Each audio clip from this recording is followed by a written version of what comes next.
What's up with it? You watching the Bay Baller TV. And yeah, we about to check out this video from the YouTube channel Hood TV. And the title is 50 Cent names 5 celebs feds are building cases on. Yeah, man, that's a fool with it, man. They saying 50 got the info, man. Yeah, man, I wonder if he getting the info from that Tammy broad, you know what I mean? But yeah, man, 50 did a fool with that documentary, man. But I ain't gonna lie, man, once the trial started though, man, I thought 50 had fell back on it or something. Then out of nowhere, boom, it dropped. I was like, damn. Yeah, man, I was real surprised, man, for real though. I didn't expect 50 to go from gangster rapper to whistleblower, man, for real though. But yeah, man, I haven't checked out the video. Don't completely know what they talking about, but let's check it out and see what they talking about.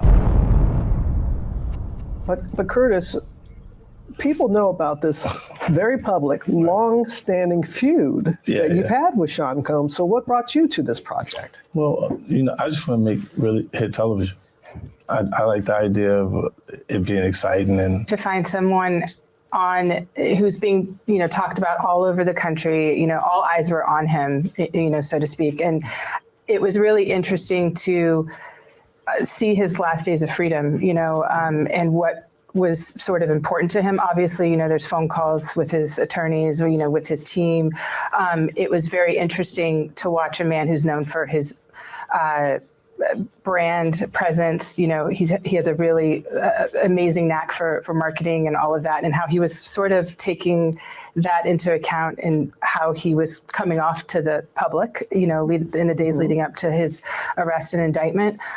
So that was interesting. If you thought 50 Cent was done after that Diddy documentary, nah, he was just warming up. Now he's naming names, and word is the feds already have files open on 5 celebrities tied way too close to Diddy's world. We're talking quiet investigations, active cases, and a storm that's just getting started. So the question now is simple. Who's next? The names 50 is hinting at ain't even shocking. They're people tied closely to Diddy by blood or proximity. And at this point, this doesn't feel like trolling anymore.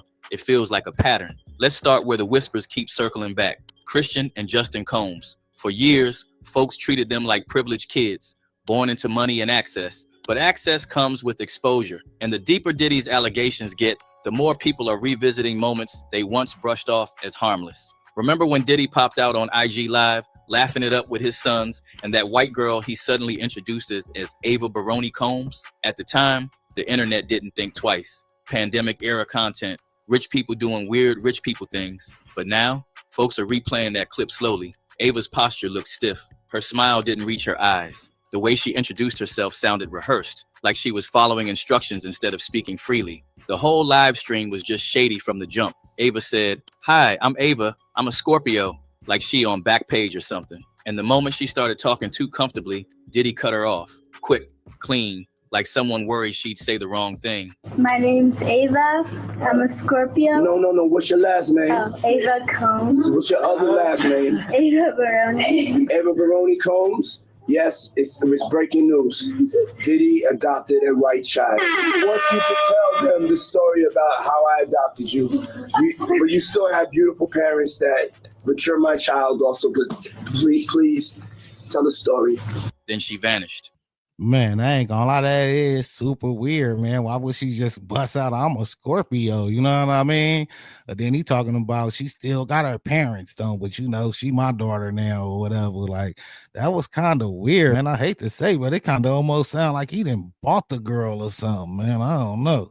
No update, family appearances, or public clarification, just silence. And the only people she was consistently seen around weren't Diddy himself or his twin girls, but his sons. That's where the side eye really started, because once the lawsuits hit, Justin's name started popping up in connection with freak-off and essay allegations. Then Christian got dragged into his own essay accusations. Same environment, energy, and circles. That's when people stopped calling it a coincidence. Word on the street is Diddy didn't just raise kids, he raised proteges. And if that's true, then the question becomes, what did they see? What did they learn? And what did they participate in? And if this is the dudes Ava was rolling with, what was really happening behind closed doors? Then came that jail call. Yeah, the one that got leaked last year. That call didn't leak by accident. And it sure as hell wasn't about cleaning up leftovers. When Diddy allegedly told his son, Christian Combs, to get rid of all the leftover pizza boxes and recycle the plastic, nobody with street sense thought he was worried about trash. The streets decoded it instantly. Let's dive into this. But first, listen to the phone call. Do not entertain none of this nonsense and nothing over the phone. I'm gonna need you to get rid of all the leftover pizza boxes. The what? All the boxes left over from the pizza. All the boxes. Okay. Make sure you recycle the plastic like we talked about. Pizza boxes sounded like containers. Plastic sounded like storage. Evidence, tapes, flash drives, things that don't belong sitting around when the feds were already knocking. I ain't gonna lie, man. He somewhat incriminated his son with that. That definitely make it seem like he knows something about something. You know what I mean? Yeah, man. It definitely sounded like they had some kind of plan orchestrated or something for real. And what made it worse was everything happening around that same time. Talk of shipping ports, containers close to Diddy-owned properties. Check this out. See that bridge right there? Those two massive houses sitting off to the right? Yeah, those belong to Diddy. Now look how close the shipping port is. It's practically right next door. And when you zoom in on those containers, you got to ask yourself, could those be what he meant when he talked about getting rid of the leftover pizza boxes? What's really going on here?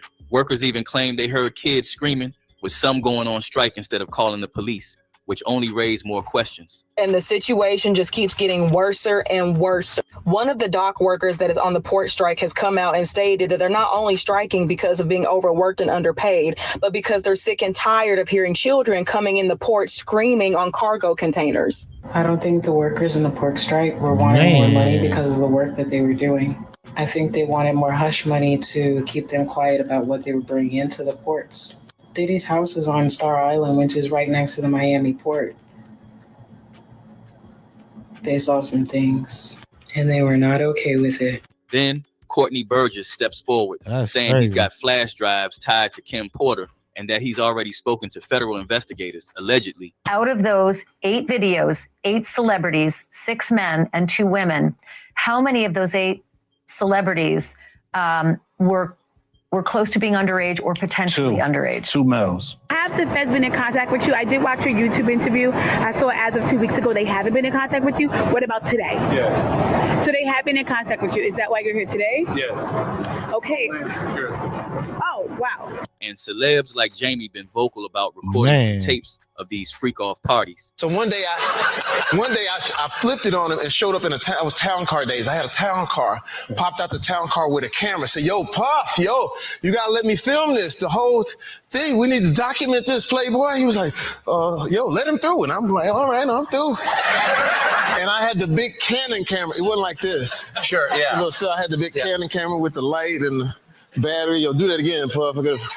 That's when I ain't gonna lie, man. He shouldn't have never came out and said that, man. Like right after he said that, man, this mysterious illness popped up. You know what I mean? People realized this wasn't just a speculation anymore, but was well layered. Now, if your ear's been down to the street, you must have heard that wild, crazy move Christian Combs made recently. Dude jumped online, threatening 50 Cent, talking reckless, saying he'd slap the F out of him in real life. It didn't come off as fearless. It came off as reactive, like someone lashing out because pressure's building behind the scenes and the docuseries 50 released. And 50's response said everything without saying much at all. He laughed, clowning him, saying he was still living off free Wi-Fi and legacy. He wrote, "Lil bro, first close your damn mouth when you take pictures. Been rich 3 different times, sold records, sold shows, sold liquor, sold power. You still living off Wi-Fi and legacy. Relax." And that's when the conversation widened. Because once you look past the Combs household, the next question becomes,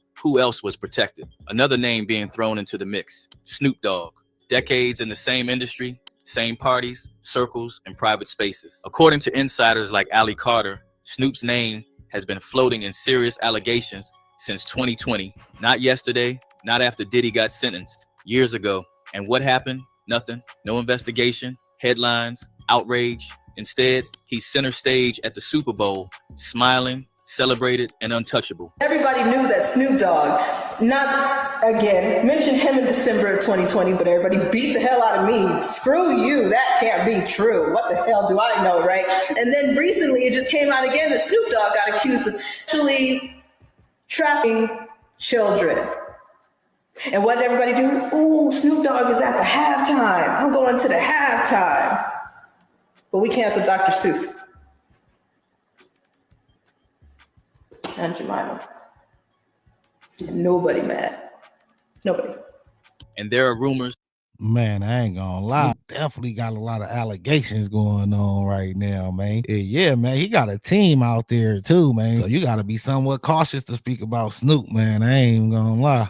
Of Snoop lining Tupac up. These rumors have always been there that Puff might have had something to do with Pac's death. Something Pac hinted at himself when he was shut the first time.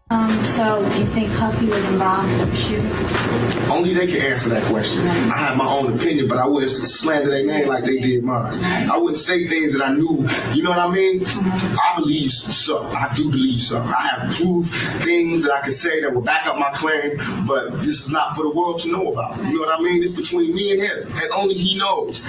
So if that is even halfway true, someone close would have had to give out info. One dude hit hard, saying Snoop turned on Tupac, he been sold out. Another wrote, I've always seen how he envied Pac. He's a snake. I never liked the junkie. Next comes Kevin Hart. Kevin's situation is quieter, but maybe more telling. He was there during the Puffy Flavor Camp era. Word is, he saw things. His old footage around Diddy feels tense in hindsight, like a man trying to keep distance without making it obvious. That's my brother right here from day one. We used to wake up and pause, but like that's how. I mean, back in the days when he was like 10 and I was a little bit older, his older brother, we used to fight over the Frosted Flakes. You know what I'm saying? Before pause was invented. You know what I'm saying? But it's my brother for real. We used to actually wrestle off of the Frosted Flakes because he used to always get up early with me. Now he's one of the richest stars in the world. And Man. What the fuck did Puff just say? Nobody's going to acknowledge this but me. Puff just said we used to wrestle over the Frosted Flakes, and we're streaming live. That was stupid. Fast forward to the. I ain't gonna lie, man. I will say though, man, Puff in general, man, he make everything sound zesty, man. It been a few conversations where he been talking and he just make anything sound zesty. Yeah, man, that shouldn't even sounded that zesty. It just sounded zesty for nothing, for real. The BET Awards. Kevin shuts down after parties, makes jokes about things getting slippery, says we learning a lot about people, schedules the show on a Monday so folks can't hang around late. I'm sure. No yachts, no boats, Cardi B, no pink stuff. None of that stuff. That wasn't just comedy. That was a boundary, a message to people who know exactly what he meant. Industry whispers say Kevin knows far more than he'll ever publicly say. And just maybe, he just might be on one of them tapes doing something wild. So he better hopes it never gets out. Then there's Mace.